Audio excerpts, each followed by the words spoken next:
Hero Rajendra Prasad కుటుంబ సభ్యులను మాజీ మంత్రి ఎర్రబెల్లి దయాకర్ రావు కూకట్పల్లిలోని తన నివాసంలో పరామర్శించారు. నేడు గుండెపోటుతో ఆసుపత్రిలో గాయత్రి మృతి చెందడంతో పరామర్శించారు. చంద్రబాబు హయాంలో తెలుగుదేశం పార్టీలో ఉన్నప్పుడు ఎంతో క్రియాశీలకంగా వీరి కుటుంబం ఉండేదని ఆయన అన్నారు. చిన్న వయసులో గాయత్రి చనిపోవడం ఎంతో బాధాకరమైన విషయమని, వారి కుటుంబానికి ప్రగాఢ సానుభూతిని తెలపగలిగారు.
ఎందుకంటే ఎన్టీ రామారావు గారు ఉన్నప్పుడు తెలుగుదేశం లోపల చాలా యాక్టివ్గా ఉండేది వీళ్ళ ఫ్యామిలీ అంతా.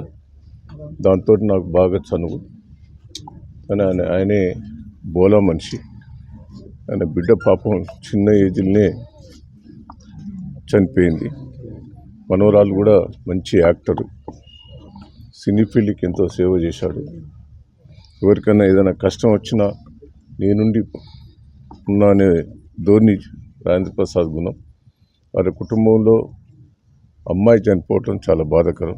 సంతాపం తెలియజేస్తూ ఆ కుటుంబం ధైర్యంగా ఉండాలని భగవంతుని కోరుకుంటున్నాను.